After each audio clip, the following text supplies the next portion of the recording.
ವಿಚಾರವನ್ನ ತುಷಾರ್ ಮೆಹ್ತಾ ಅವರು ಪ್ರಸ್ತಾಪ ಮಾಡ್ತಾ ಇರೋದು. 17A ಅಡಿ ಅನುಮತಿ ಇಲ್ಲದೆ ಪೊಲೀಸರು ತನಿಖೆ ನಡೆಸೋ ಹಾಗಿಲ್ಲ. ಈ ಬಗ್ಗೆ ಓಕೆ ನ್ಯಾಯಮೂರ್ತಿಗಳು ಪ್ರಸ್ತಾಪ ಮಾಡ್ತಾ ಇರುವಂತಹ ವಿಚಾರಗಳು ಈಗ ನಾವು ಗಮನಿಸ್ತಾ ಇದ್ದೀವಿ. 17A ಅಡಿಯಲ್ಲಿ ತನಿಖೆಯನ್ನ ನಡೆಸಬೇಕು ಅಂತಂದ್ರೆ ಪೊಲೀಸರಿಗೆ ಅನುಮತಿಯ ಅವಶ್ಯಕತೆ ಇರುತ್ತೆ. ಪೊಲೀಸರೇ ಕೇಳಬೇಕು ಅನ್ನೋ ಕಂಪಲ್ಸರಿ ಇರೋದಿಲ್ಲ. ಅಂದ್ರೆ ಯಾವ್ದಾದ್ರು ಒಂದು ತನಿಖಾ ಸಂಸ್ಥೆ ಕಡೆಯಿಂದಲೇ ಹೋಗಿ 17Aಗೆ ಅಪ್ರೋಚ್ ಮಾಡಬೇಕು ರಾಜ್ಯಪಾಲರನ್ನ. ಇದು ಅಭಿಷೇಕ್ ಮನು ಸಿಂಘ್ವಿ ಅವರ ವಾದ ಆಗಿತ್ತು. ನೋಡಿ, ಕುಮಾರಸ್ವಾಮಿ ಅವರ ಕೇಸ್ನ ಉದಾಹರಣೆಯಾಗಿ ತೆಗೆದುಕೊಂಡ್ರೆ ಅಲ್ಲಿ ಲೋಕಾಯುಕ್ತ SIT ತನಿಖೆ ಮಾಡಿ ಚಾರ್ಜ್ ಶೀಟ್ ಹಂತಕ್ಕೆ ಬಂದಿದೆ. ಚಾರ್ಜ್ ಶೀಟ್ ಸಬ್ಮಿಟ್ ಮಾಡಲಿಕ್ಕೆ ನಮಗೆ ಅನುಮತಿ ಕೊಡಿ ಅಂತ ಹೇಳಿ 17A ಅಡಿಯಲ್ಲಿ ಹಾಗೆ 19 ಅಡಿಯಲ್ಲಿ ರಾಜ್ಯಪಾಲರನ್ನ ಅಪ್ರೋಚ್ ಮಾಡಿದೆ ಲೋಕಾಯುಕ್ತ SIT. ಇಲ್ಲಿ ಅಭಿಷೇಕ್ ಮನು ಸಿಂಘ್ವಿ ಅವರು ಹೇಳಿದ್ದದೆ, ಇಲ್ಲಿ ಯಾವುದೇ ತನಿಖಾ ಸಂಸ್ಥೆ ತನಿಖೆ ಮಾಡಿಲ್ಲ, ಪೊಲೀಸರು ಅನುಮತಿಯನ್ನ ಪಡೆದು ತನಿಖೆಯನ್ನ ಮಾಡಿಲ್ಲ, ಆಗ್ಲೇ 17A ಕೊಟ್ಬಿಟ್ಟಿದ್ದಾರೆ.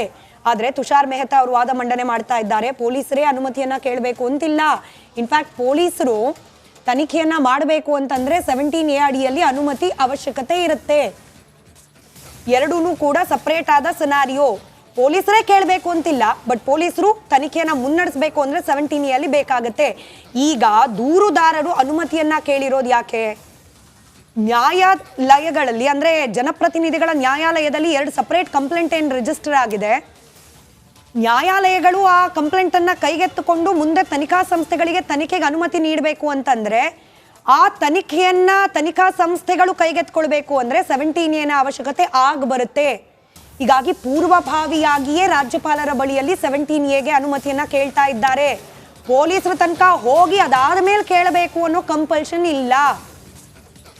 ಇದನ್ನ ನ್ಯಾಯಪೀಠಕ್ಕೆ ತಮ್ಮ ವಾದದ ಮೂಲಕ ತಿಳಿಸಿ ಹೇಳ್ತಾ ಇದ್ದಾರೆ ತುಷಾರ್ ಮೆಹ್ತಾ ಅವರು.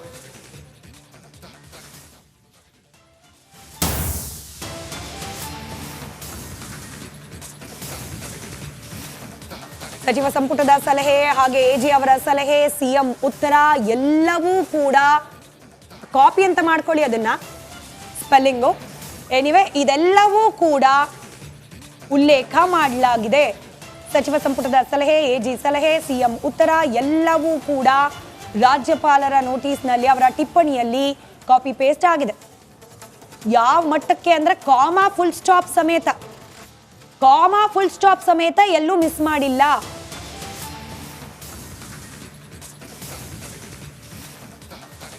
ಅಂದ್ರೆ ಎಲ್ಲೂ ಕೂಡ ವಿವರಗಳನ್ನ ಬದಿಗಿಟ್ಟು ಅನುಮತಿಯನ್ನ ನೀಡಿರೋದಿಲ್ಲ ರಾಜ್ಯಪಾಲರು. ಎಲ್ಲವನ್ನ ಕೂಡ ಸವಿವರವಾಗಿ ಅಳೆದು ತೂಗಿ ಎಲ್ಲವನ್ನ ಕೂಡ ಉಲ್ಲೇಖ ಮಾಡಿನೇ ಅನುಮತಿಯನ್ನ ನೀಡಿದ್ದಾರೆ ಅನ್ನೋದು ತುಷಾರ್ ಮೆಹ್ತಾ ಅವರ ವಾದ.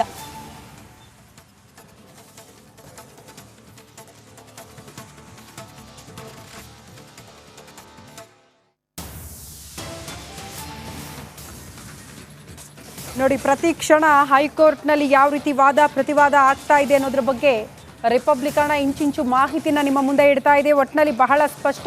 ಈ ಹಿಂದೆ CM ಪರವಾಗಿ ಅಭಿಷೇಕ್ ಮನು ಸಿಂಘ್ವಿ ಅವರು ಯಾವೆಲ್ಲ ವಿಚಾರಗಳನ್ನು ಪ್ರಸ್ತಾಪ ಮಾಡಿದ್ರು ಅದಕ್ಕೆಲ್ಲದಕ್ಕೆ ಸಂಬಂಧಪಟ್ಟಂತೆ ಇವತ್ತು ಕೌಂಟರ್ ಅಟ್ಯಾಕ್ ಹೈಕೋರ್ಟ್ನಲ್ಲಿ ಆಗ್ತಾ ಇದೆ. ತುಷಾರ್ ಮೆಹ್ತಾ ರಾಜ್ಯಪಾಲರ ಪರ ವಕೀಲರು ಪ್ರಸ್ತಾಪ ಮಾಡ್ತಿದ್ದಾರೆ.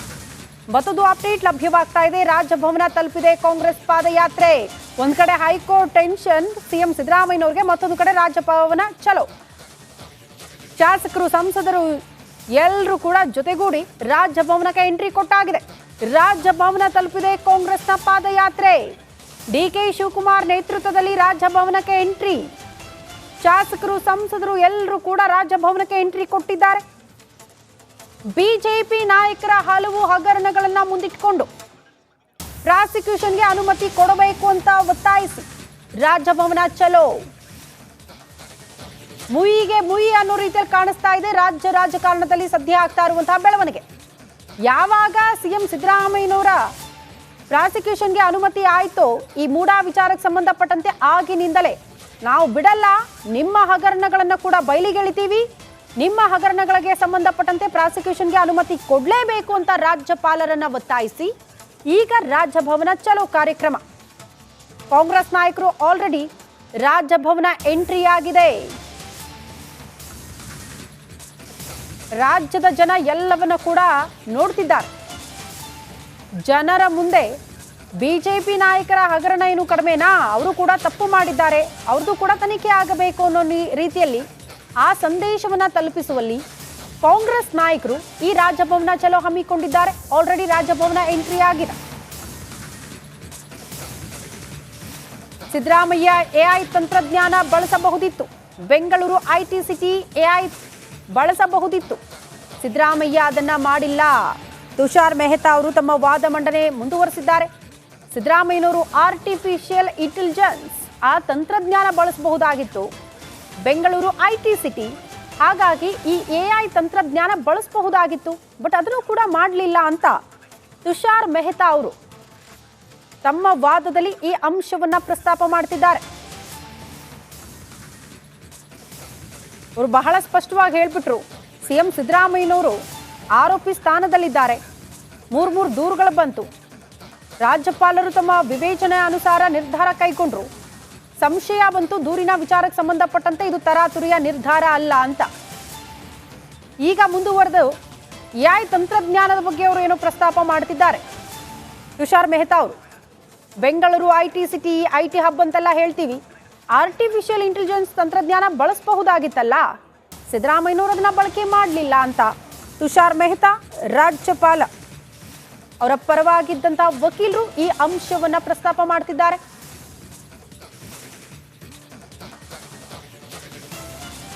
ಬಹಳ ಪ್ರಮುಖವಾಗಿ ನೋಡಿ, ಅಧಿಕಾರದ ದುರ್ಬಳಕೆಯ ಆರೋಪ ಇತ್ತಲ್ಲ, ಅದಕ್ಕೆ ಸಂಬಂಧಪಟ್ಟಂತೆ ಕೂಡ ತುಷಾರ್ ಮೆಹ್ತಾ ಅವರು ಪ್ರಸ್ತಾಪ ಮಾಡಿದ್ರು. ಸ್ವಜನ ಪಕ್ಷಪಾತ ಯಾವ ರೀತಿ ಎಸ್ಕಲ್ ಆಗಿದೆ ಅನ್ನೋದನ್ನ ಪ್ರಸ್ತಾಪ ಮಾಡ್ತಾ ಅವ್ರು ಹೇಳಿದ್ರು. ಸಿದ್ದರಾಮಯ್ಯನವರ ಪುತ್ರ ಯತೀಂದ್ರ ಅವರು ಶಾಸಕರಾದಂತಹ ಸಂದರ್ಭದಲ್ಲಿ ಈ ಸೈಟ್ ಹಂಚಿಕೆಯ ವಿಚಾರಕ್ಕೆ ಸಂಬಂಧಪಟ್ಟಂತೆ ಒಂದು ನಡಾವಳಿಯ ಸಭೆ ಆಗುತ್ತಲ್ಲ, ಆ ಸಭೆಯಲ್ಲಿ ಅವರು ಕೂಡ ಭಾಗಿಯಾಗಿದ್ರು. ಇದಲ್ಲವಾ ಸ್ವಜನ ಪಕ್ಷಪಾತ ಅಂತ ಪ್ರಶ್ನೆ ಮಾಡಿದ್ರು. ತುಷಾರ್ ಮೆಹ್ತಾ ಅವರು ಅದನ್ನ ಕೂಡ ಪ್ರಸ್ತಾಪ ಮಾಡ್ತಿದ್ದಾರೆ.